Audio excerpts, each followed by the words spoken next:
नाज़रीन, मेरे साथ इस वक्त यहाँ पर मौजूद हैं, न्यूजीलैंड से आए हैं, क्रिकेट जर्नलिस्ट हैं और पाकिस्तान में जो पाक ऑस्ट्रेलिया सीरीज़ हो रही थी उसको कवर करने के लिए आए हैं। और पाकिस्तान में जिस तरह से एक एंथुसियाज़म देखा जाता है स्पोर्ट के लिए, और 22 साल के बाद तकरीबन जो है वो पाकिस्तानी नेशन जो है इंटरनेशनल क्रिकेट देख रही है, अपने मुल्क में मुल्क के ग्राउंड्स को जो है वो बहाल होते हुए देख रही है। तो इन्होंने पाकिस्तान में कौन कौन सी जगहें अब तक एक्सप्लोर की हैं, पाकिस्तान ओवरऑल कैसा लगा है, और क्या ये मैसेज भी दुनिया को देना चाहेंगे कि हमारा मुल्क जो है जहाँ पर सिक्योरिटी के भी हवाले से जो कंसर्न्स टीम्स के रहे हैं माजी में, और रिसेंटली भी जहाँ से न्यूजीलैंड की टीम और इंग्लिश टीम जो है उन्होंने अपने दौरे जो हैं वो कैंसिल उनको करना पड़े थे, तो किस तरह से इनके क्या तासुरात हैं, मैं ये ज़रूर जानना चाहूँगी। Andrew McLean, let me introduce you, and he is here from New Zealand. Hello and welcome to Pakistan, Andrew. My pleasure to be here, Alina. Thank you for having me. Thank you. Thank you for giving us time. Are you here for the first time in Pakistan? This is my first trip to Pakistan. It's been a while coming. I've been thinking about it since 2009 actually. I was in India for a trip and I was going to Amritsar, and I thought, oh, I could go to Lahore. And then pretty much around that time when I was thinking about it, when I was living in London, the attack happened on the Sri Lankan cricket team, and my mum said no. So you've been wanting to visit Pakistan since a long time. So I'm sure you must have visited a lot of countries. How do you rate Pakistan as a Pakistani nation, as a cricket-loving nation, and how do you see their enthusiasm? Well, I've been here for a week now, Alina, and I've just enjoyed every minute of it, really. I've been staying in Islamabad. I know it's a very kind of organised and modern city, but that's also very nice, you know. I know what a burger and a pindi is now, or a bun kebab.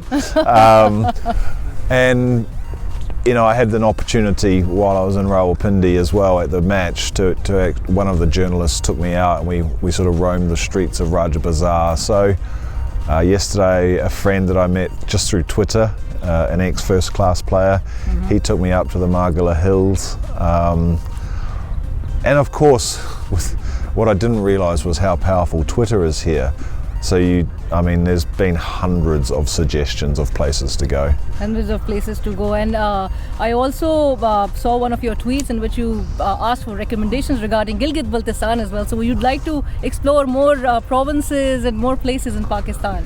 Yes, well, although I'm a journalist, I'm not one, you know, I don't write for a major daily or something like that. I'm actually here for kind of different reasons, but more than anything else, I'm here to travel. I actually live in Indonesia now, and I hadn't left the country for a year.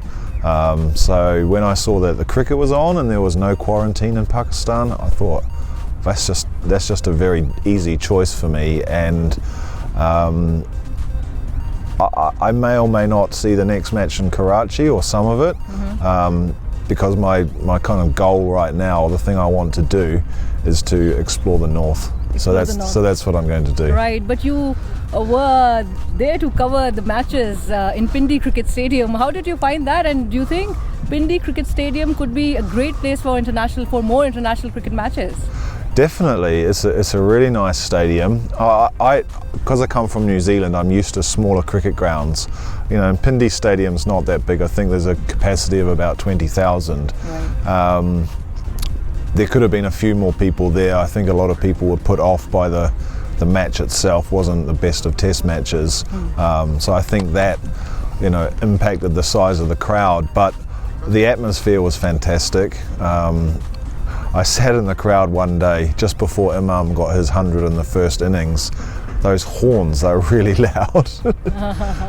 But it was like yesterday, for example, on the last day, it was really nice to go and sit. I interviewed some people in the crowd, including there was a group of young medical student girls, and they were just talking about how they'd always dreamed of going to a cricket match, and yesterday it became a reality for them. So I think it's a very special occasion. And who do you think are the favourite players of Pakistani crowd? Who were the that's a really easy one. So when I was sitting in the crowd on the first day, Imam Ul-Haq was on, I think, 92 for a long time. And the guys I was sitting with, they're just saying, oh, please get your 100 and then get out, because we want to see Baba Azam. and having spoken to quite a few people now here in Islamabad and Rawalpindi, Baba Azam is a superstar. And it's a very rare thing to be able to watch your superstar player playing in your hometown, right?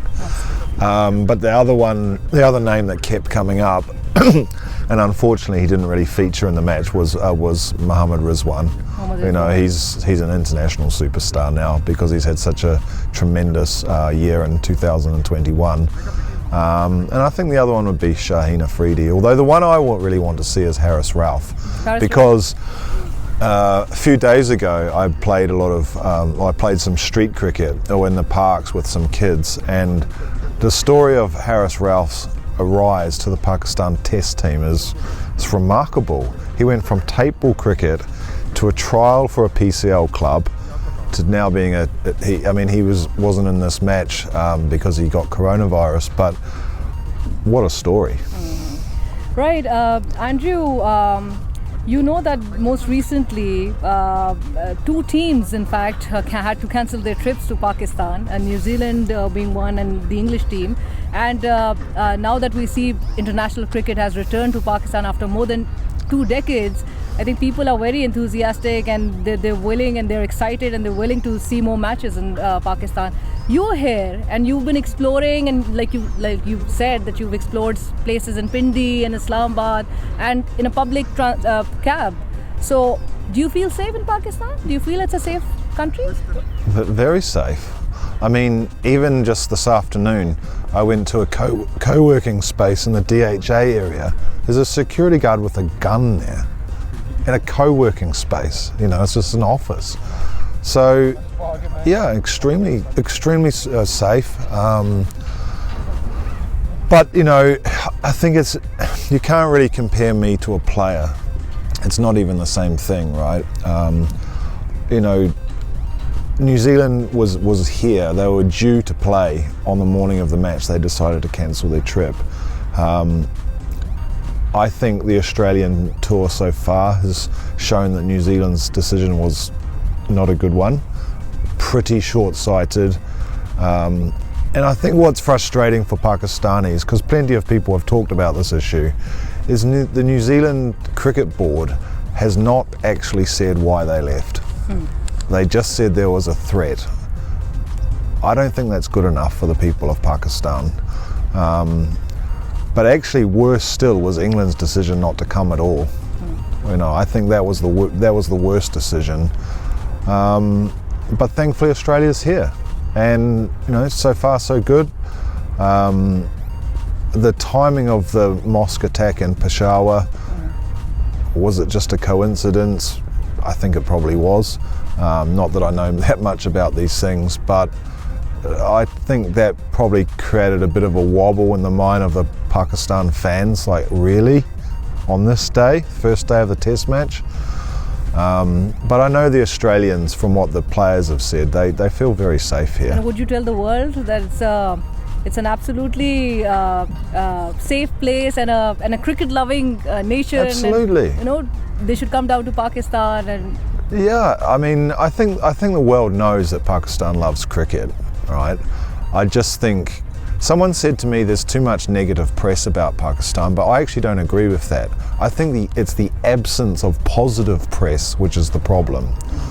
That's the big thing for me, you know. And on this trip, you know, I don't want to be confined to a hotel room in a cricket ground. Well, actually, I'm quite happy with this cricket ground. But thank you. This is the Islamabad Club Cricket Oval that's just recently been made operational, and Andrew absolutely loves it. Yeah, I'd love to play here one day. But so you love the food and the culture and the hospitality of the people. Oh, it's brilliant. How are the people? Amazing. I mean, so I'd say I've made 3 really good friends. Four really good friends since I've been here. One was a journalist. That was the guy that I did some filming with in Rawalpindi, Zubair Ali Khan. But then 3 other guys I just met off Twitter. One guy just bought me a Pakistani shirt and delivered it to my guest house. Excellent. You know, without anything really. And I hadn't even met him at that stage. But yeah, I couldn't be more happy. And the other thing I would say is that if you're coming from a foreign country, you don't really need to bring your wallet, because the people you meet pay for everything. It's phenomenal. So you that would definitely make you come down to Pakistan more often, and you'll make more friends. Even on Twitter, I've seen your followers have been multiplying, and there are more Pakistanis on your Twitter following you than any other. That was remarkable. The account you're talking about, Mclean on cricket, in case you were wondering, I hadn't used it for about 5 years, Alina. Well, when I got here, I thought I'm just going to start tweeting a little bit. Within a day, I think I'd gone from about 250 followers to about 1,500 followers, and now, within a week, it's up to close to 9,000. But yeah, 99% of them are Pakistani fans, and I just didn't realise Twitter was so powerful here. It surely is. I think on social media, there are more people expressing their views and giving you recommendations. I mean, if you would like to have something, biryani, I mean, even like you posted, they'd flood your account with a lot of recommendations. But as you know, Andrew, this is the only nation in the world that has elected a cricketer as their Prime Minister. Yes. And I would like to have your views on Imran Khan, the cricketer. Well, I mean, he was a champion actually, Imran Khan. You know, what he did with the Pakistan team to win the 1992 World Cup in New Zealand and Australia, the final in Australia, but some of the games in New Zealand.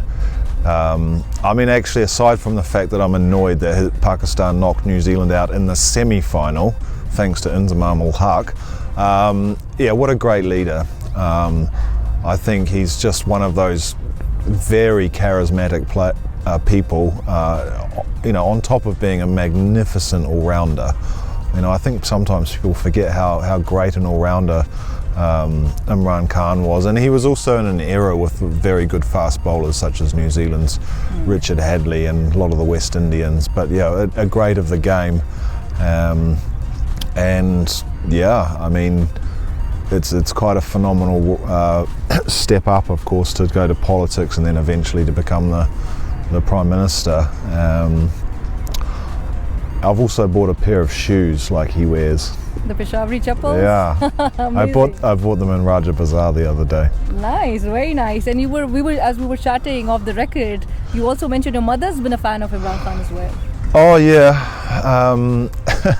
When I was growing up, she just kept talking about Imran Khan, and yeah, so Mum sadly passed on now, but when I was a kid, she was a huge fan. She thought he was a babe.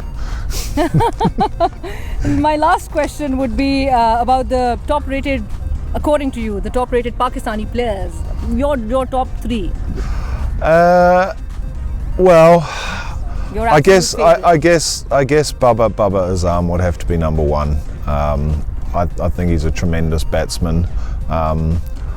You know, and I mean, Azhar Ali is probably coming towards the end of his career now, so like once he finishes, Baba Azam is there already. You know, whether he'll bat in Azhar's place or, you know, whether there'll be a replacement, I don't know. So he'd be one. Mohammad Rizwan has turned into an absolute phenomenal performer, particularly Mohammad Rizwan. What did I say? Rizwan? Oh yeah, Mohammad Rizwan, yeah. Great wicketkeeper, great batsman, you know, be able to bat down the order in tests and up the order in one-day internationals. He's a fantastic player, and I haven't seen much of him, but from what I hear, Shaheen is very good. So they're probably the 3, but actually I've cheated because I know that's what the fans told me. Well, any message you'd like to give to people watching you? Look, I would just say that, you know, if you if you're someone that likes to be a little bit adventurous, you know, in your life, and you want to try something a little bit different than, let's say, a holiday on the beach, why not come to a place like Pakistan? The food's amazing, the people are great, it's very cheap if you're coming from abroad. The climate here in Islamabad is amazing. It's really nice at this time of year. I'm looking forward to heading north. I'm from New Zealand, which is quite a mountainous place, but of course in Pakistan the mountains are much bigger, so I'm looking forward to that. So yeah, my message is just a very positive one, really, and you know, I hope more people follow. Right. Thank you so much, Andrew. It's a pleasure having you here in Pakistan, and we look forward to seeing you again and more often. I hope so. Thank you. Thank you, Alina. Thank you.